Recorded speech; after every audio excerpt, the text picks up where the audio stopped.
નમો લોહે સૌ હરિહંતાણમ, નમો લોહે સૌ હરિદાનમ, નમો લોહે સૌ આયર્યાન, નમો લોહે સૌ જયાન, નમો લોહે સૌ ત્રિકાળવતી શ્રાવણમ, ઓમકારમિંદુ સંયુક્ત નિત્યમ જયંતી યોગિના, કામદમ ઔષધો છે ઓંકારાય નમો નમઃ. મંગળમ ભગવાન મંગળમ ગૌતમોર્મિ, મંગળમ કુંકુંડાર્ય વિજેન્દ્રમોસુ, મંગળમ નમઃ સમયસારાય. स्वानुभूत्या चकास्ते स्वभावाय भवाय सर्वः विभाव नियुक्त निराकार. રત્નકરંડક શ્રાવકાચાર શ્રી સમંતભદ્ર સ્વામી રચિત રત્નકરંડ શ્રાવકાચારનો આપણે સ્વાધ્યાય કરી રહ્યા છીએ. એમાં આચાર્ય પ્રભાચંદ્રની ટીકા છે, સંસ્કૃત ટીકા, અને એનું છોટાલાલભાઈએ ગુજરાતી ભાષાંતર કર્યું છે.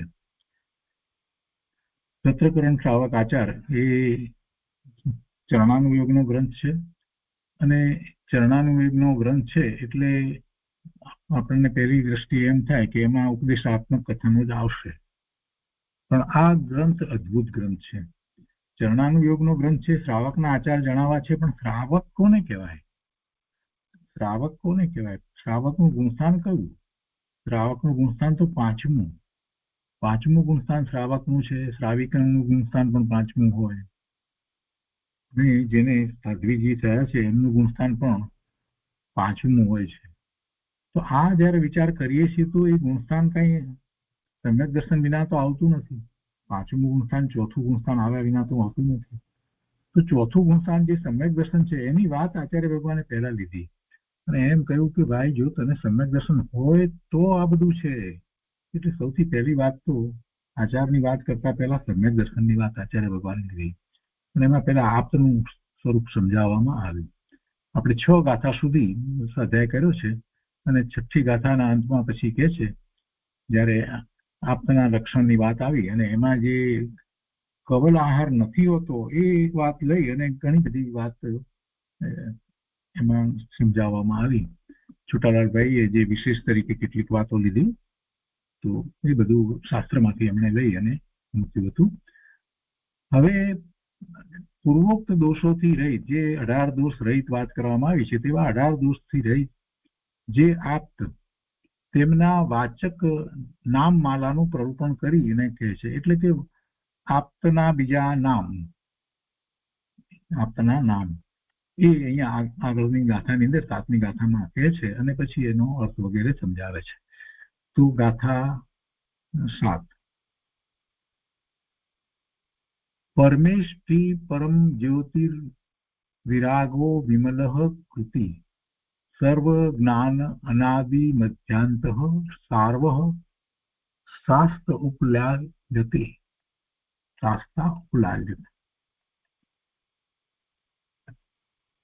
આપ્તવાચક નામો, અથવા તો એમ કે હિત ઉપદેશી સ્વરૂપ. તો શ્લોકના અન્વયાર્થમાં કહે છે કે પરમેષ્ઠી, પરમ ઇષ્ટ છે એવા પરમેષ્ઠી, પરમ જ્યોતિ, જ્ઞાનની અપેક્ષાથી જે વાત છે. કોઈ જ્યોત એટલે આપણે દીવાની જ્યોત કહીએ છીએ એમ નહીં, કેમ કે આગમની અંદર વારંવાર આ પ્રકાશ, જ્યોત એવા શબ્દોનો પ્રયોગ કરવામાં આવે છે. એ બધી જગ્યાએ એક જ્ઞાનની અપેક્ષાથી જ વાત કરવામાં આવી હોય છે. જ્ઞાન પ્રકાશ કહેવાય કે પરમ જ્યોત કહેવાય, તો કઈ ખરેખર એવી જ્યોત છે? એ જ્યોત હોતી નથી. અને કેટલાકના મનમાં એ પ્રકાશ અને જ્યોત ને આ બધી વાત આવે છે ત્યારે એમને એમ થઈ જાય છે કે ધ્યાનમાં બસ એવો પ્રકાશ દેખાયો ને એવી જ્યોતિ ને વગેરે વગેરે. પણ એ તો પૂતગળની પર્યાય છે, એ તો પૂતગળની પર્યાય છે. એટલે પરમ જ્યોત કહ્યું તો એનો અર્થ એવો પૂતગળની જ્યોતનો અંદરમાં વિકલ્પ ન લાવવો. પરમ જ્યોત કહેવાની પાછળનો આશય એવો છે કે એક જ્યોત જે છે એ બીજા દીવાને સળગાવે છે, એક જ્યોતમાંથી બીજો દીવો સળગે. તો એવી રીતે જ્ઞાન એમના દ્વારા એ બીજાઓને પ્રાપ્ત થાય છે. કહે છે કે વિરાગ વિતરાગ વિમલ મળ રહિત છે. કૃતિ એટલે કૃત્યકૃત થયા છે, પોતાનું કાર્ય કરી અને કૃત્યકૃત થયા છે, એમ કૃત્યકૃત છે. સર્વજ્ઞ, પછી અનાદિ મધ્યાંત એટલે અનાદિ મધ્ય અને અંત એમાંથી કાંઈ નથી. ત્રણમાંથી અનાદિથી છે એટલે આદિ પણ નથી, મધ્ય પણ નથી, અંત પણ નથી. અનાદિ એટલે આદિ મધ્ય અને અંત રહિત. પ્રવાહની અપેક્ષાએ જેને આદિ મધ્ય અને અંત નથી તેવા અનાદિ મધ્યાંત આદિ મધ્ય અંત રહિત. સાર્વમ એટલે સર્વના સર્વહિત કરતા, સર્વને હિત કરતા છે તે સાર્વમ, જે સર્વને હિત કરતા થાય છે તેવા. શાસ્તા, શાસ્તા હિતોપદેશી, ઉપદેશ પણ હિતનો જ આપે છે. હિતો ઉપદેશી એટલે શાસ્તા. સાર્વ અને શાસ્તા. ઉપલાલ્યતે એટલે એવા કહેવાય છે, એવા જે આ કહેવામાં આવ્યા છે તો એવા સાર્થક જે અર્થ દર્શાવનારા નામો છે એનાથી જેમનું સ્વરૂપ કહેવામાં આવ્યું છે તે આપ્ત કહેવાય છે, ઉપલાલ્ય કહેવાય છે. એવી રીતે આપણને થાય છે. ટીકામાં કહે છે પ્રભાચંદ્રજી કે ઇન્દ્ર વગેરેને વંદનીય એવા, ઇન્દ્ર વગેરેને વંદનીય એવા પરમ પદમાં જે સ્થિત છે તેથી તે પરમેષ્ટિ પરમ ઇષ્ટિ છે. ઘણી વાર આપણને આવો પ્રશ્ન થાય કે દરેક વખતે આ કેમ આવું, ઇન્દ્ર વગેરેને વંદનીય છે એટલે મને પણ વંદનીય તો છે, પણ આ ઇન્દ્ર વગેરેને વંદનીય છે એટલે શું વિશેષ કઈ થઈ જાય? હા, એમાં વિશેષતા એ છે કે ઇન્દ્ર જે છે ને એની જયારે વાત કરવામાં આવી છે તો ઇન્દ્ર કેવા છે, ઇન્દ્ર કોણ છે એનો જરાક વિચાર કરીએ તો એ સમ્યક દ્રષ્ટિ છે. અત્યારે એ દેવલોકમાં છે એટલે ત્યાં ચોથા ગુણ સ્થાનથી આગળ નથી, પણ એ એક બહુ પછીથી જે મોક્ષ પામવાના છે એવા ઇન્દ્રની અહીંયા તો વાત લેવામાં આવી છે. તો એવા ઇન્દ્ર પણ જેને વંદન કરે છે, નમસ્કાર કરે છે અને એમના કલ્યાણકો ઉજવે છે, દેવોની સાથે આવીને એમના કલ્યાણકો ઉજવે છે, એવા આપ્તની વાત છે. અહીંયા તો હરિયંત પરમાત્માની વાત છે, તીર્થંકર ભગવાનની વાત છે, કેવડીની વાત છે.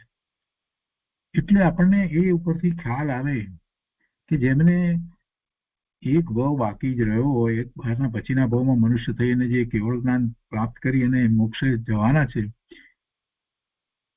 એમનો આટલો બધો ભક્તિભાવ આપ્ત પ્રત્યે, હરિયંત પરમાત્મા પ્રત્યે હોય તો એ કઈ સમજ વગર તો નથી. કેમ કે ઇન્દ્રપદ પામ્યા છે તો કઈ અમસ્તુ પામ્યા નથી, કઈ શુભાવને કારણે કઈ એવા ઇન્દ્ર થયા છે એમ નથી. એક જ બહુ બાકી રહ્યો આવી દશામાં હોય.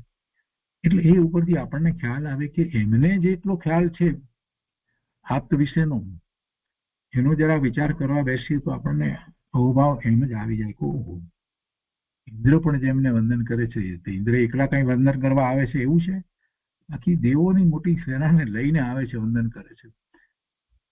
એને એમના જે કલ્યાણકો ઉજવે છે આ બધામાં કેટલા દેવો આવે છે, દેવીઓ, ઇન્દ્રાણી પણ આવે છે. બધું એ બધાનો વર્ણનો વાંચીએ ત્યારે આપણને એમ થાય કે ભગવાનના અતિશયોની જે વાત કરી છે, અતિશયો તો ઠીક છે, પણ આટલા દેવો, ઇન્દ્ર, ઇન્દ્રાણી, બધા જ દેવીઓ બધા આવે એ કેવી મોટી વાત છે.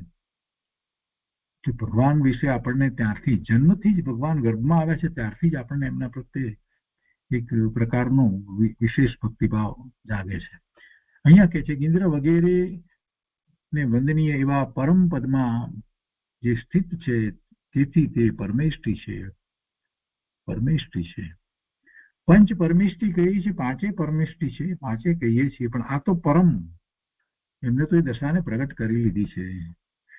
એમને તો સિદ્ધ ભગવાનની તો બરાબર છે કે તો સિદ્ધ થયા, નિર્વાણ પામ્યા પંચ પરમેષ્ટિમાં, પણ જે બીજા જે છે ગણધર, આચાર્ય, ઉપાધ્યાય અને મુનિ, એને પણ આપણે પંચ પરમેષ્ટિમાં સ્થાન આપ્યા છે, કેમ કે એ કેવળ જ્ઞાન પ્રગટ કરવાના છે. એટલે આપણે નમસ્કાર મંત્રમાં એમને પણ નમસ્કાર કરીએ છીએ, અપેક્ષાથી કરીએ છીએ. પણ આ તો એમણે પ્રાપ્ત કરી લીધું છે, ભાવ મોક્ષની દશાને એમણે પ્રાપ્ત કરી લીધી છે. અને સૌથી પહેલા નમસ્કાર આપણે એમને કરીએ છીએ પંચપરમેશ્વરી નૌકાર મંત્રની અંદર, કેમ કે એ સાક્ષાત આપણને મોક્ષનું કારણ થાય છે. સિદ્ધ ભગવાન તો સિદ્ધ થઈ ગયા, હવે એ તો સિદ્ધ શિલા ઉપર બિરાજમાન થઈ ગયા. જ્યારે આ તીર્થંકર ભગવાન, કેવળી ભગવાન, એ તો સાક્ષાત જીવોને કલ્યાણનું કારણ થાય છે, મુક્તિનું કારણ થાય એવો એમનો ઉપદેશ હોય છે. એ પરમેષ્ટિ છે, પરમ આવરણ રહિત, પરમ અતિશય પ્રાપ્ત. તેમને એટલા 34 પ્રકારના અતિશયો પ્રગટ થયા છે. આ તીર્થંકર ભગવાન, કેવળી ભગવાન જે છે એમને એટલા અતિશય નથી હોતા સામાન્ય કેવળીને. પણ એક વખત 13મું ગુણસ્થાન આવ્યું પછી તો બંનેને ભાવ મોક્ષની જ દશા છે, અને પછી બંને નિર્વાણ પામી અને સિદ્ધ દશા જ પ્રાપ્ત કરે છે. એટલે એવા અર્યંત પરમાત્મા એ આપ્ત છે. જ્યોતિ જ્ઞાન જેને છે તે પરમ જ્યોતિ છે. એને એ જ્યોતિ જ્ઞાન જે છે તે કેવું છે? જ્ઞાન એ બીજાઓને પણ એ મુક્તિનું કારણ થાય છે, અને એ રીતે એનો ફેલાવ છે, એવું એ જ્ઞાન છે. નિરાવરણ કેવળ જ્ઞાન સહિત હોવાને કારણે તે પરમ જ્યોતિ છે. આવરણ કેવા એ તો નિમિત્તના કથન છે. કઈ જ્ઞાનાવરણીય કર્મ કે ને કારણે કે કોઈનું જ્ઞાન રૂપાયું છે એવું વસ્તુનું સ્વરૂપ નથી, પણ એ નિમિત્ત તરીકે કહેવામાં આવે છે. અને એની પ્રકૃતિઓમાં કેવળ જ્ઞાનાવરણીય કર્મની પ્રકૃતિઓ ગઈ એટલે હવે એમને કેવળ જ્ઞાન પ્રગટ થયું એવું વ્યવહારથી વચન કહેવામાં આવે છે. એટલે એ આવરણ રહિત થયા.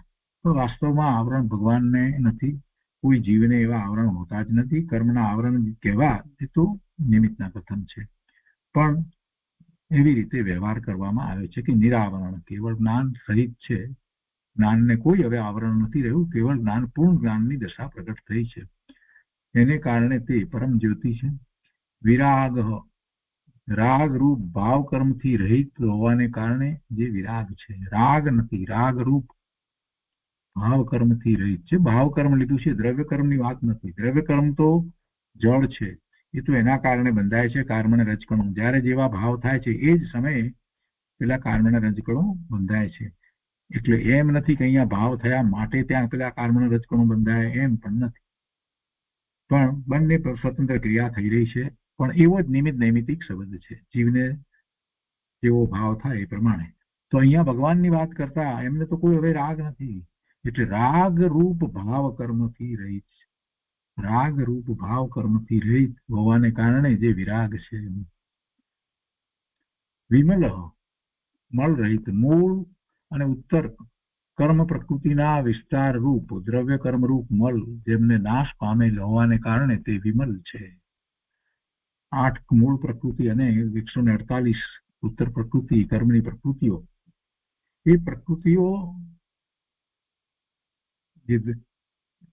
એ દ્રવ્ય કર્મરૂપ એ પ્રકૃતિ, તો એનો જે 4 ઘાતી કર્મોનો જે ક્ષય થયો છે એને અઘાતી કર્મની પ્રકૃતિ જે છે એ હજી ઉદયમાં વર્તી રહી છે.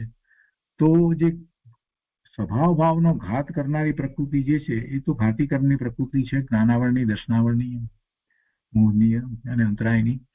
તો એનો તો એમને ક્ષય કર્યો છે, એનો એમને ક્ષય થયો છે. એટલે એ જ મૂળ મળ છે. અઘાતી કર્મની પ્રકૃતિઓ તો હવે એમને પુણ્યની પ્રકૃતિઓ જ બાકી રહી છે, કોઈ પાપ પ્રકૃતિ તો છે નહીં. તો એ છે કે મૂળ ઉત્તર કર્મ પ્રકૃતિના વિસ્તાર રૂપ દ્રવ્ય કર્મરૂપ મળ જેમને નાશ પામેલ હોવાને કારણે તે વિમલ છે. કૃત્ય થયા છે, પોતાના કાર્યથી કૃત્ય થયા છે. પોતાનું કાર્ય શું હતું? પૂર્ણપણે મુક્ત દશાને પ્રાપ્ત કરવાનું હતું, એટલે ભાવ મોક્ષની દશાને એ એમણે કર્યું છે. એટલે એમ એ પોતે કૃત્ય થયા છે. સમસ્ત હે ઉપાદે તત્વોમાં જે વિવેક સંપન્ન હોવાને કારણે કૃતિ છે. વિવેક તો પહેલા જ થઈ ગયો, 4થા ગુણસ્થાનથી જ વિવેક થયો હતો, અને હવે તો પૂર્ણ દશા એવી રીતે પ્રાપ્ત થઈ છે. એટલે હવે કાંઈ એમને ધ્યેય કે ઉપાધિનો કોઈ વિકલ્પ છે નહીં. એવા એ કૃત્ય છે, એવા કૃતિ છે. પોતાનું કાર્ય પૂર્ણપણે એમણે કર્યું છે. સર્વજ્ઞ, સર્વ પદાર્થોને યથાવત સાક્ષાત કરનાર. સાક્ષાત કરનાર શબ્દ અહીંયા મૂક્યો છે. સાક્ષાત કરવા એટલે પ્રત્યક્ષ. સર્વ પદાર્થોને પ્રત્યક્ષ જાણે છે, જ્ઞેય માત્રને પ્રત્યક્ષ જાણે છે. અને જ્ઞેય કેટલા? તો પછી જ્ઞેયનો વિચાર કરીએ તો આપણે વિસ્તાર કરીએ કે જગતના બધા પદાર્થો છે તે જ્ઞેય છે. એ બધા પદાર્થોની બધી ભૂતકાળની પર્યાય, વર્તમાન કાળની પર્યાય, ભવિષ્યકાળની પર્યાય, બધી પર્યાય, બધું જ્ઞેય છે. તો એ બધા જ્ઞેયોને એક સાથે જાણે છે. એવા એ સર્વજ્ઞ પરમાત્મા છે. અને સર્વ પદાર્થોને જેમ છે તેમ યથાવત સાક્ષાત કરનાર હોવાના કારણે તે સર્વજ્ઞ છે. અને આવા સર્વજ્ઞનો તો નિર્ણય સમ્યક દર્શન પૂર્વે હોવો જ જોઈએ કે આવા સર્વજ્ઞ પરમાત્મા છે અને એવી સર્વજ્ઞતા એમને પ્રગટ થઈ છે. એટલે એમના આમ જ્ઞાનમાં આવેલી જે વાત જે છે એનો નિર્ણય જ્યારે આપણે કરીએ છીએ એવી સર્વજ્ઞતાનો, ત્યારે આપણને ખ્યાલ આવે છે કે એમને ભૂતકાળની પર્યાયો જણાય છે, ભવિષ્યકાળની પણ બધી જ પર્યાયો જણાય છે, બધા જ પદાર્થોની, બધા દ્રવ્યોની. તો એ જણાય કેવી રીતે? જે થઈ નથી પર્યાય જણાય કેવી રીતે? એ પર્યાય જણાય કેવી રીતે? એ નિશ્ચિત હોય તો જ જણાય ને. અને એ વાત ત્યારે કરીએ ત્યારે હજી ઘણાને વાંધો પડે. પણ જયારે એને પ્રથમાન યોગની જે વાત કરીએ કે ઋષભદેવ ભગવાન ને કોઈએ પૂછ્યું કે આપના જેવો કોઈ થશે તીર્થંકર? ને પછી ઋષભદેવ ભગવાને જવાબ આપ્યો કે બહાર જે આ મરીચી છે તે એ 24મો તીર્થંકર થશે. તમે વિચાર કરો કે કરોડો વર્ષ પછીની વાત આખી એ વખતે એમના જ્ઞાનમાં આવે છે ને. તો ત્યાં તો બધા બહુ ઉત્સાહપૂર્વક બોલે કે બરાબર ભગવાનના જ્ઞાનમાં એ વાત આવ્યું ને પછી 24મા તીર્થંકર થયા. તો શું એનો અર્થ એટલી જ પર્યાયને ભગવાન જાણતા હશે? એવું તો કઈ બને નહીં. કોઈ ધારો કે બીજો પ્રશ્ન પૂછ્યો તો એનો પણ જવાબ આપત. કોઈએ ઋષભદેવ ભગવાનને એમ પ્રશ્ન પૂછ્યો કે આપના જેવા તીર્થંકર કેટલા થશે? તો કે 24 થશે. તો એમાં એમ પૂછ્યું કે એમના નામ શું હશે? તો પણ એ પણ ભગવાનના જ્ઞાનમાં આવી જોત ને. એમના પછીના અજીતનાથ ભગવાન થી બકરીને બધા એ બધાના એ બધા ક્યાંથી થશે એ બધી વાત પણ આવી જશે. જો 24મા તીર્થંકરની વાત આવી હોય તો 23માની પણ વાત આવી જોઈએ.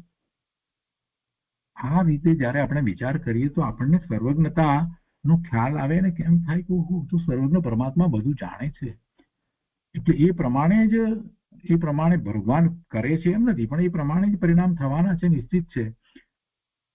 તો આપણને પરિણામો જે થઈ રહ્યા છે એ આપણે જેમ ઈચ્છા છે એમ કદાચ ન થાય તો જે ઉદ્વેગ થાય છે ને, ઉદ્વેગ ન થાય, આપણે શાંત પડી જાય કે ભગવાનના જ્ઞાનમાં આવ્યું છે એમ જ થાય છે. અને પરના કાર્યો હું નથી કરી શકતો એવું પર તરફનો અકર્તા ભાવ પણ આવે છે. એટલે સર્વજ્ઞતા એ બહુ મહત્વની વસ્તુ છે. તો ભગવાનને સર્વજ્ઞ પણ છે. આજે આપણે એ વિષય નથી એટલે સર્વજ્ઞની વાત વધારે નથી કરવી. સર્વજ્ઞ એટલે સર્વ પદાર્થોને યથાવત સાક્ષાત કરનાર હોવાને કારણે તે સર્વજ્ઞ છે. અહીંયા સાક્ષાત જે વાત છે એટલે સીધા જ્ઞાન કરે છે, ઇન્દ્રિયો દ્વારા કરતા નથી. અનાદિ મધ્યાહ્ન એટલે પૂર્વોક્ત સ્વરૂપવાળા આપના પ્રવાહની અપેક્ષાએ આદિ, મધ્ય અને અંતથી રહિત હોવાને કારણે તે અનાદિ મધ્યાંત છે. હવે જુઓ અહીંયા એ તો વાત કરી કે આદિ, મધ્ય અને અંત રહિત. આદિ અનાદિ એટલે આદિ નથી. એટલે અહીંયા તો પ્રવાહ લેવો છે, આપ્તનો પ્રવાહ. કે આપ્ત ક્યારથી થતા આવ્યા છે? હરિયંત ભગવાન, તીર્થંકર ભગવાન, કેવળી પરમાત્મા આપ્ત એ ક્યારથી થઈ રહ્યા છે? ઋષભદેવ ભગવાનથી શરૂઆત થઈ છે? ના, એની પહેલા 24 હતા. તો ત્યારથી શરૂઆત થઈ કે ના, એની પણ પહેલા?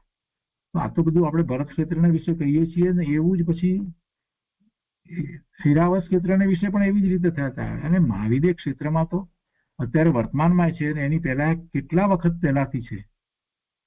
અનંતકાળ પહેલા પણ તીર્થંકર ભગવાન હતા. એટલે તીર્થંકર ભગવાન ક્યારથી થઈ રહ્યા છે એની કોઈ આદિ છે કે ભાઈ તીર્થંકર થવાની શરૂઆત અહીંયા અમુકથી થઈ અને ત્યારથી પછી જૈન ધર્મ શરૂ થયો એવી કોઈ આદિ છે? એવી આદિ જ નથી. આપણે જૈન દર્શનને માનીએ છીએ, બોલીએ છીએ, બધી વાત સાચી, પણ આપણને એમ ખ્યાલ છે કે જૈન દર્શન ક્યારથી શરૂ થયું કે કોણે શરૂ કર્યું એનો ક્યારે વિચાર કર્યો છે? અનાદિ એટલે શું? પણ અનાદિની વાત તો ગંભીર છે બહુ. એમાં તો ઘણું ગાંભીર્ય ભર્યું છે. અનાદિથી જૈન દર્શન છે એટલે અનાદિથી સિદ્ધ છે, અનાદિથી અર્યંત પરમાત્મા છે, અનાદિથી આ બધા ગણધર વગેરે થતા આવ્યા છે, અનાદિથી જીવો કેવળ જ્ઞાન પ્રગટ કરી અને સિદ્ધ દશાને પ્રાપ્ત કરતા આવ્યા છે, અનાદિથી છે. એ પ્રવાહ છે, એમ જ છે. ક્યારેય એવો કાળ નથી કે જ્યારે કોઈ સિદ્ધ ન થતા, એવો તો કાળ જ નથી. અરે ઠીક છે, અહીંયા ભરત ક્ષેત્રને વિશે કે ઐરાવત ક્ષેત્રને વિશે એમ હોય, અમુક કાળની અંદર ન હોય, પણ મહાવીર ક્ષેત્રમાં તો એક સરખો કાળ છે. હંમેશા તીર્થંકર હોય, ઓછામાં ઓછા 20 તીર્થંકર હોય, અને દરેક તીર્થંકરના સમોસરમાં કેટલા હજારો કેવડી ભગવાન હોય. એટલે પ્રશ્ન થાય કે હજારો કેવડી ભગવાન કેમ હોય? પ્રશ્ન થવા જોઈએ ને. પ્રશ્ન કરીશું તો જ સમજાશે, અંતરમાં થવું જોઈએ. કેમ કે ત્યાં આયુષ કેટલા લાંબા છે. સિમંદર પ્રભુનું આયુષ્ય 1 કરોડ પૂર્વનું આયુષ્ય જયારે કહી હતી, 1 કરોડ પૂર્વમાં કેટલા જીવો એમના સાનિધ્યમાં આવે, એમની નિશ્રામાં આવે, એમના સંપર્કમાં આવે, એમની વાણી સાંભળે, કેટલા જીવો સાંભળે, વિચાર તો કરો. એમાંથી કેટલા જીવો પામે. એટલે પછી કેવળ જ્ઞાન કેટલાય જીવોને થાય. કઈ એક જ વખતમાં થઈ ગયું છે એમ નથી. આટલો બધો લાંબો ગાળો છે, તો પછી એમાં થાય કેવળ જ્ઞાન. એટલે કેવળી પરમાત્મા એવા બિરાજમાન હોય, સમોસરમાં હોય, અને કદાચ અન્ય ઠેકાણે પણ હોય. કેવળ જ્ઞાન થયા પછીથી પણ કદાચ મોટે ભાગે ત્યાં હોય, એમના સમોસરને વિશે બિરાજમાન હોય, પણ વિહાર થઈ અને બીજે પણ હોય. પણ કેટલા, એક તીર્થંકર ભગવાન અને હજારો કેવળી ભગવાન, આ બધા હરિયંત પરમાત્મા છે. અત્યારે વર્તમાનની અંદર લાખો હરિયંત પરમાત્મા મહાવિદ્ય ક્ષેત્રને વિશે બિરાજમાન છે. આપણે એ લાખો હરિયંત પરમાત્માને વંદન કરીએ છીએ. નમો હરિયંતાણમ કહેતા ગગડાવી જવાને બદલે એવો જરાક વિચાર કરી કે હું કોને વંદન કરું છું, તો હું બધાને વંદન કરું છું. અંદરમાં એવો ભાવ આવવો જોઈએ, અને એમ થઈ ગયું છે કે બસ પહેલા મને ભગવાનને વંદન કરવા દે. નમો હરિયંતાણમ, નમો હરિયંતાણમ, નમો હરિયંતાણમ. પ્રભુ, હું આપ સર્વને વંદન કરું છું. 20 તીર્થંકર ભગવાન અને લાખો કેવળી ભગવાનને વંદન કરું છું. એવું 5 મિનિટ એવો વંદન કરવાનો ભાવ આવે આપણને, તો ખ્યાલ આવે, તો આપણને વસ્તુ સ્વરૂપનો ખ્યાલ આવે કે શું છે જગતની અંદર, કેમ છે. આપણે કુવાના દેડકાની જેમ, કુવાના દેડકાને છે ને એમ જ હોય કે આટલી જ દુનિયા છે. આપણે કુવાના દેડકાની જેમ આપણી દુનિયાને સીમિત કરી અને બેસી ગયા છે. જગતનો વિચાર જ નથી કરતા કે આ મહાવિદ્ય ક્ષેત્ર, એમાં આટલા બધા હરિયંત પરમાત્મા. હવે એટલા બધા તીર્થંકર ભગવાનની સાથે રહેલા એટલા કેવળી પરમાત્મા, તો પછી એટલા પ્રમાણમાં ગણધર, આચાર્ય, ઉપાધ્યાય, મુનિ બધા હશે, સમ્યક દ્રષ્ટિ હશે. અરે દેવો સભામાં આવતા હોય, આ બધું. અને એવા તો 20 તીર્થંકર ભગવાન મહાવિદ્ય વિશે વિરાજમાન છે. 5 વિદેય ક્ષેત્ર છે, દરેકની અંદર 4 તીર્થંકર ભગવાન છે, અને બીજા કેટલા હજારોમાં કેવળી પરમાત્મા છે. આવું વસ્તુ સ્વરૂપ, એનો જરાક વિચાર કરીએ. અને ક્યારથી છે એનો વિચાર કરી કે એમની પહેલા પણ હતા, એની પહેલા તો અનાદિથી આ પ્રવાહ ચાલ્યો આવે છે, અનાદિથી. એટલે એનો વિચાર કરવાથી આપણને મહાત્મા સમજાય છે. આદિ, મધ્ય અને અંત રહિત હોવાને કારણે શું એ પ્રવાહ, આપતનો પ્રવાહ, આપતનો પ્રવાહ છે. એને કારણે અનાદિ મધ્યંત, તો એટલે જે આદિ, એ પ્રવાહની જે છે એની કોઈ આદિ નથી. કોઈ કહે કે સિદ્ધની આદિ તો હશે ને, એમ કે પહેલા સિદ્ધ કોક થયા હશે, એમ તો હશે. ગુરુદેવે એ વાતને બહુ સ્પષ્ટ કરી છે કે ભાઈ એમાં પહેલા કોણ સિદ્ધ થયા એવી વાત જ નથી. જે છે તે છે, પહેલેથી જ છે, સિદ્ધ પણ છે, બધું જ છે. આગળનો શબ્દ છે સાર્વહ, એટલે આ લોક અને પરલોકને ઉપકારક એવા માર્ગને બતાવનાર હોવાથી સર્વને હિતકારક, હિતરૂપ હોવાને કારણે તે સાર્વ છે.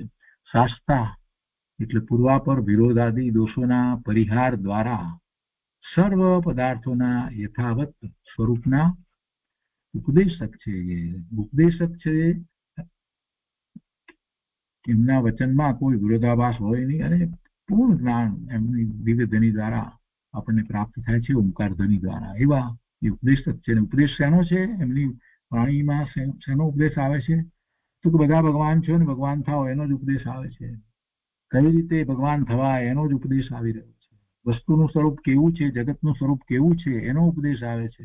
જેથી જીવોને જગતના સ્વરૂપને વિશે જે મિથ્યા માન્યતાઓ છે એ ટળી જાય, સાચું જ્ઞાન થાય સવિકલ્પ દશામાં, અને સાથેને સાથે કેવી રીતે પુરુષાર્થ કરવો એ પણ એમાં આવે છે. એટલે બધી વાત એમાં આવે છે, અને એમાંથી તો ગણધર ભગવાન 12 અંગ અને 14 પૂર્વની રચના કરે છે.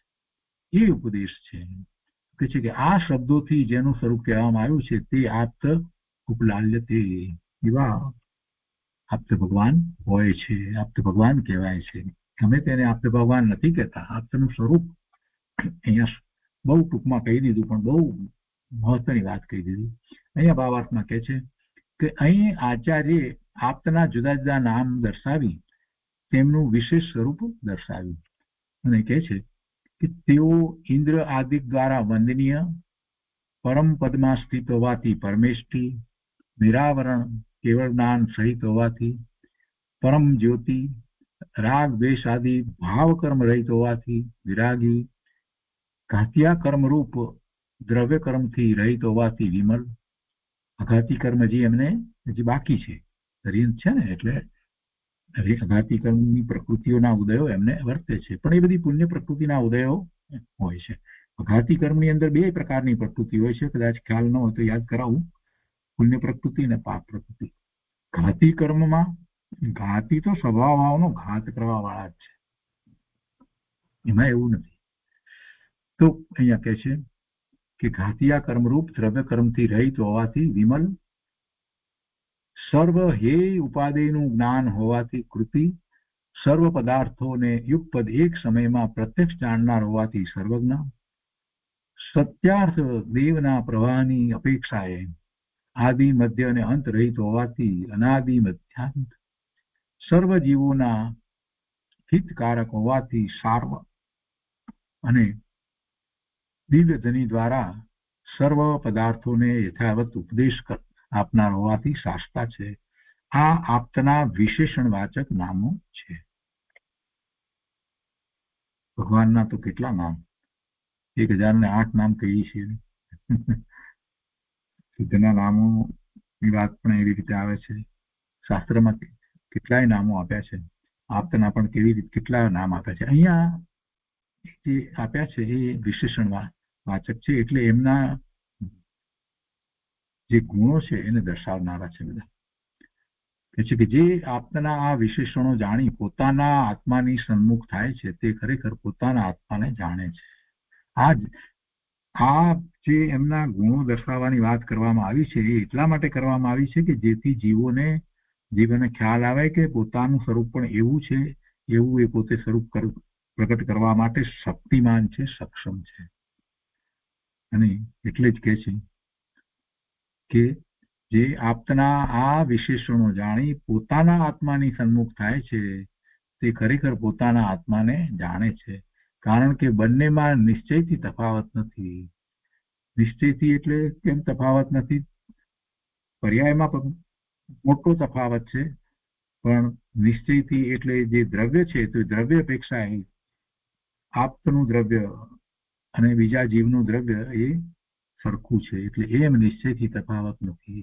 એ પ્રવચન સારની 80મી ગાથામાં કહ્યું છે. અને પછી એમાં વાત એ આવે છે કે જે અરિહંતને દ્રવ્યપણે, ગુણપણે અને પર્યાયપણે જાણે છે તે પોતાના આત્માને જાણે છે.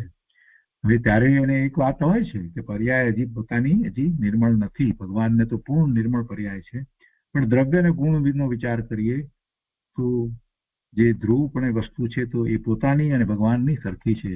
પણ પર્યાયમાં પ્રભુને જે પૂર્ણ શુદ્ધિ પ્રગટ થઈ છે એવી દશા પોતાની નથી.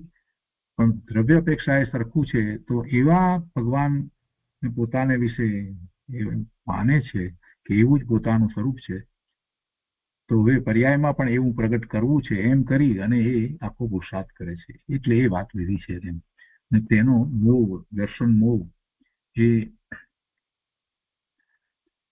નિરાશ્રયપણાને લીધે અવશ્ય લય પામે છે. ત્યાં કહ્યું છે એ પ્રવચન સારની એ વાત છે. પછી ત્યારે આવો નિર્ણય કરી અને સાચો પુરુષાર્થ કરવામાં આવે છે તો એનો મોહ નાશ પામે છે.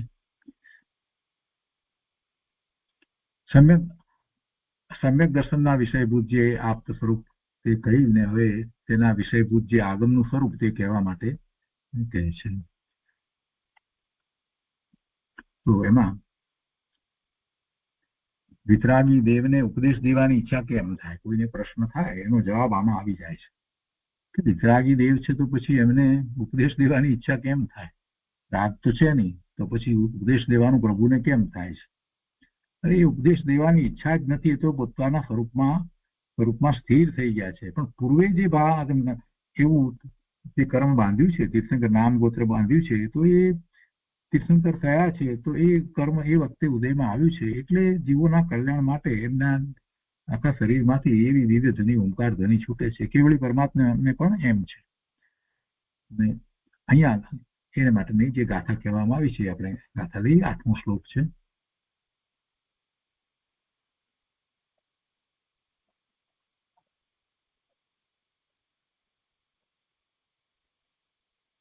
अनात्मार्थम विना रागै शास्ता शास्ति सतो हितम त्वनं शिल्पीकर स्पर्शा मुख संस्पर्श न मूरज किम अपेक्षते. ભગવાનને કેમ એવો વિકલ્પ આવે? પ્રશ્ન કે છે કે શાસ્તા હિતોપદેશી આપ્ત ભગવાન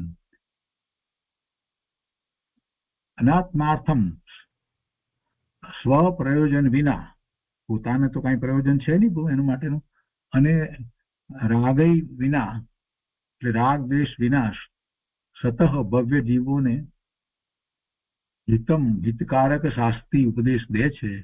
યથા જેમ કે શિલ્પકર સ્પર્શાત શિલ્પીના હાથના સ્પર્શથી ધનન વાગતું અવાજ કરતું મૂર્ખ એટલે મૃદંગ થી શાની અપેક્ષા રાખે છે? કાંઈ અપેક્ષા રાખતું નથી. ઉદાહરણ આપીને વાત લીધી છે કે હિત ઉપદેશી આપ્ત ભગવાન સ્વપ્રયોજન વિના, પોતાને તો કાંઈ એ માટેનું પ્રયોજન નથી, અને છતાં પણ રાગ દેશ વિના ભવ્ય જીવોને હિતકારક ઉપદેશ દે છે. તો કઈ રીતે છે? તો એનું ઉદાહરણથી સમજાયું કે જેવી રીતે પેલો શિલ્પી એટલે અહીંયા તો કલાકાર લેવાનો, મૃદંગ વગાડનારો એ શિલ્પી લેવાનો, પેલો મૂર્તિ ઘડે એ શિલ્પી નહીં, અહીંયા શબ્દ શિલ્પી મૂક્યો છે. પણ શિલ્પીના હાથના સ્પર્શથી વાગતું અવાજ કરતું મૃદંગ એટલે મૃદંગ વગાડનાર જે છે, તો એના હાથથી જે મૃદંગ વાગે છે, તો મૃદંગને શું છે એમ કે છે. એ મૃદંગ શાની અપેક્ષા રાખે છે? કાંઈ અપેક્ષા રાખતું નથી. મૃદંગને કાંઈ અપેક્ષા નથી, ને છતાં ધ્વનિ કરે છે. મૃદંગ પોતે ધ્વનિ કરે છે એમ, એને કાંઈ અપેક્ષા નથી. એવી રીતે ભગવાનની વાણી હોય છે, કાંઈ અપેક્ષા નથી. પ્રભુને પોતાને માટે કાંઈ અપેક્ષા નથી, એમ આખો ભાવ સમજાવવાનું છે. પોતે તો સ્વરૂપમાં સ્થિર થયા છે. એ વાણી એવી દિવ્ય ધ્વનિ, ઓમકાર ધ્વનિ, જગતના કલ્યાણને માટેની એવી ધ્વનિ છૂટે છે, સ્વયં છૂટે છે. ટીકામાં સ્પષ્ટતા કરે છે કે શાસ્ત્રા એટલે આપ્ત, શાસ્ત્રી એટલે ઉપદેશે છે. કોને? સતઃ એટલે વિપરીત માન્યતાથી રહિત હોવાથી જેઓ સમીચીન સમ્યક દ્રષ્ટિ છે તેવા ભવ્ય જીવોને. જો અહીંયા એનો અર્થ એવો નથી કે સમ્યક દ્રષ્ટિ જીવોને જે ઉપદેશે છે એમ નથી, પણ કહેવાનો આશય એવો છે કે જેમના ઉપદેશ દ્વારા જીવો સમ્યક દર્શન પ્રાપ્ત કરી લે છે. એટલે ભવ્ય જીવોને એમ કહ્યું ત્યારે પણ એનો અર્થ એવો નથી કે અભવ્યને પાછી ત્યાં ન સંબોધે, એવી વાત નથી. પણ જે જીવ જે ભગવાનની વાણીને ખરેખર સાંભળી, સ્વીકારી, આત્મસાત કરી અને એવો પુરુષાર્થ કરે છે, તે જીવ ભવ્ય છે અને એ સમ્યક દર્શન પ્રગટ કરે છે. એટલે અહીંયા એ લખવાની રીત છે, પદ્ધતિ છે. પ્રશ્ન કરવાનો કઈ અર્થ નથી. શું કહ્યું? વિપરીત માન્યતા આદિથી રહિત હોવાથી જેઓ સમીચીન સમ્યક દ્રષ્ટિ છે તેવા ભવ્ય જીવોને ઉપદેશે છે. શું ઉપદેશે છે? તો કે હિતમ, સ્વર્ગ આદિના સાધનરૂપ સમ્યક દર્શન આદિકને. સ્વર્ગ આદિના સાધનરૂપ સમ્યક દર્શન છે ના, પણ એ સમ્યક દર્શન જે છે તો એની સાથે હજી પૂર્ણ દશા ન થઈ હોય ત્યાં સુધી જે શુભભાવ છે, તો એને કારણે સ્વર્ગની પ્રાપ્તિ થાય છે. એટલે એ બતાવવું છે, એટલે એમ લીધું છે સ્વર્ગ આદિના સાધનરૂપ. આદિ શબ્દ પડ્યો છે ને, એટલે પછી મોક્ષના કારણભૂત સમ્યક દર્શન આદિકને. એટલે જે ઉપદેશ આપે છે એ સમ્યક દર્શન આદિનો ઉપદેશ આપે છે. ચારિત્રનો એમાં ઉપદેશ આવી ગયો, સમ્યક દર્શનથી શરૂ કરીને પૂર્ણ ચારિત્રનો ઉપદેશ આવી જાય છે, અને જેને કારણે સ્વર્ગની ગતિ પણ થાય છે અને છેવટે સિદ્ધ ગતિ પણ થાય છે. શું પોતાને માટે કઈ ફળની ઈચ્છા રાખીને તેઓ ઉપદેશ કરે છે? ભગવાનને કઈ ઈચ્છા છે એમને પોતાને? આપણે એમની પૂજા કરી એવી કઈ ઈચ્છા હશે? એવી કઈ ઈચ્છા હશે? અન્ય મતની અંદર તો આવી જ બધી વાત છે. ભગવાનના ગુણ ગાઈએ તો ભગવાનને વાલા થઈ અને ભગવાનનો ઉપકાર થાય, આવી તો એ લોકોની વાત છે અન્ય દર્શનની અંદર. તો ભગવાનને પણ એમ કે એમના ગુણ ગાઈએ એટલે ગમે એમ? અરે આ કેવી બધી વાતો, ક્ષુલક વાતો છે. અહીંયા તો હરિયન પરમાત્મા પોતે પોતાના સ્વરૂપમાંથી આવતા આવ્યા બાદ સુખ શાંતિ આનંદની દશામાં એવા બિરાજી ગયા છે કે એમને શું બીજી વાત હોય? આપણે વખાણ કરીએ કે ન કરીએ એ સાથે શું સંબંધ છે? પોતાને માટે કાંઈ ફળની ઈચ્છા રાખીને તેઓ ઉપદેશ કરે છે. એમને બધા મહાન કે એટલા માટે કરે છે? અરે પોતે મહાન છે, એમને એની ક્યાં ઈચ્છા છે? એમને હવે કોઈ ઈચ્છા જ એવી નથી. ઈચ્છા ક્યાં સુધી થાય? જીવને કાંઈક પછી અંદરમાં એમ હોય કે આનાથી મને લાભ છે કે સુખ છે તો ઈચ્છા કરે ને. પણ હવે પૂર્ણ બધું જ સુખ લાભ બધું જ પામી ગયા પછી ઈચ્છા ક્યાં ઉભી રહે છે? ભગવાનની ઈચ્છા કેવી રીતે હોય? સમ્યક દ્રષ્ટિને હવે ઈચ્છાઓ નથી થતી તો ભગવાનની તો શું વાત થાય? કે શું પોતાને માટે કઈ ફળની ઈચ્છા રાખીને તેઓ ઉપદેશ કરે છે? તે કહે છે કનાત્માર્થમ ના, ઉપદેશ દેવાના કાર્યમાં તેમને પોતાનું કાંઈ પ્રયોજન નથી.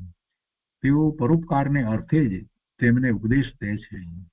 ઉપદેશ દે છે એટલે કઈ આપણે જે વાણી કરીએ છીએ એવી વાણી નથી હોતી. ઓંકાર ધ્વનિ દ્વારા એ સહજ એ ઉપદેશ આવે છે.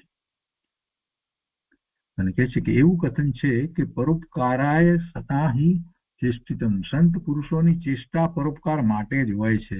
એમ તો બીજા સંત પુરુષ માટે કહેવાય છે કે એમની ચેષ્ટા પરોપકાર માટે જ હશે, તો પછી ભગવાનની વાણી શેને માટે હોય? ઉપકાર માટે જ હોય. તેઓ તેવી રીતે ઉપદેશે છે એમ કેવી રીતે જાણ્યું? એટલે કે એમને પોતાને કાંઈ એમાં પ્રયોજન નથી એવી રીતે ઉપદેશે છે એમ કેવી રીતે જાણ્યું? તો કે છે કે વિના રાગઈ, કારણ કે તેઓ પોતાના લાભ પૂજા ખ્યાતિ આદિની અભિલાષા રૂપ રાગ વિના ઉપદેશે છે. એમને કોઈ એવો રાગ હવે થતો જ નથી. પૂજા ખ્યાતિ વગેરેનો કોઈ લાભ છે ને એની ઈચ્છા એમને તો થઈ જ નથી, એવી અભિલાષા એમને ક્યાં છે? તેથી આત્મીય પ્રયોજન વિના તેઓ ઉપદેશે છે એમ નક્કી થાય છે. આ જ અર્થનું સમર્થન કરવા કહે છે કે પછી પેલું ઉદાહરણ છે ને એને લીધું છે. ધનન ઇત્યાદિ શિલ્પીના હાથના સ્પર્શથી વગાડનારના હાથની થાપથી અવાજ કરતું મૃદંગ શું પોતાને માટે કાંઈ અપેક્ષા રાખે છે? કાંઈ અપેક્ષા રાખતું નથી. મૃદંગ અવાજ કરે છે તો મૃદંગને કાંઈ અપેક્ષા છે? અરે મૃદંગ તો જળ છે. તો ઉદાહરણથી સમજાવવું છે. આ અર્થ છે. જેમ મૃદંગ પરોપકાર માટે જ વિચિત્ર શબ્દો કરે છે, અવાજ કરે છે, ધ્વનિ કરે છે મૃદંગ, તેમ સર્વજ્ઞ શાસ્ત્રનો ઉપદેશ દિવ્ય ધ્વનિ દ્વારા કરે છે. ભાવાર્થમાં કહે છે કે જેમ મૃદંગ વગાડનારના હાથના સ્પર્શથી પોતાની ઈચ્છા વિના વાગે છે, એટલે મૃદંગનો અવાજ થાય છે ને, એટલે સ્પર્શ તો પેલાનો થાય છે મૃદંગ વગાડનારનો, અને તેના મધુર અવાજથી શ્રોતાઓના મન પ્રસન્ન થાય છે. પરંતુ તેના બદલામાં શ્રોતાઓ તરફથી મૃદંગ કીર્તિ પ્રશંસા પૂજા લાભ પ્રેમ આદિની ઈચ્છા કરતું નથી. મૃદંગને કેવી રીતે ઈચ્છા થાય? એટલે આ તો ઉદાહરણ સમજાવ્યું છે. તેમ હિતોપદેશી વિતરાગ દેવનો પણ ભવ્ય જીવોના પુણ્યના નિમિત્તે ઈચ્છા વિના હિતનો ઉપદેશ હોય છે, તો પણ તેઓ પોતાના માટે લાભ આદિની ઈચ્છા કરતા નથી, તેમજ શ્રોતાઓ ઉપર રાગ કરતા નથી. અને પછી બીજી પણ વાત સાથે લીધી છે કે જેમ મેઘ પોતાના પ્રયોજન વિના, મેઘને વરસાદને પોતાનું તો કાંઈ પ્રયોજન નથી, વિના ઈચ્છા વિના જ લોકોના પુણ્યોદયના નિમિત્તે પુણ્યશાળી જીવોના દેશમાં ગમન ગર્જના કરી પુષ્કળ વરસાદ વરસાવે છે, તેમ ભગવાન આપતનો લોકોના પુણ્ય નિમિત્તે પુણ્યવાન જીવોના દેશમાં વિના ઈચ્છાએ વિહાર થાય છે અને ત્યાં ધર્મરૂપ અમૃતની વર્ષા થાય છે. આ વાત મહત્વની છે. જ્યાં ભગવાનનો વિહાર થાય છે, ભગવાનની વાણી ખરે છે, આ બધું જે છે ત્યાં જે જીવો હોય છે એ જીવોના એવા પુણ્ય હોય છે. જીવોના પુણ્ય નિમિત્તે જીવોનું પાછું પુણ્ય એવું હોય છે એટલે એમને ભગવાનની મિશ્રા વગેરે પ્રાપ્ત થાય છે. એવા દેશમાં બીજે ભગવાનનો વિહારે ક્યાં થાય છે? અનાર્યમાં તો થતો નથી ને, અનાર્યખંડમાં નથી થતો, આર્યખંડને વિશે હોય છે. વિના ઈચ્છાએ વિહાર થાય છે અને ત્યાં ધર્મરૂપ અમૃતની વર્ષા થાય છે. અને પછી વિશેષ છે એ આપણે આવતા સ્વાધ્યાયમાં લઈશું. તો તો આજનો સ્વાધ્યાય આપણે અહીંયા સુધી રાખીએ છીએ.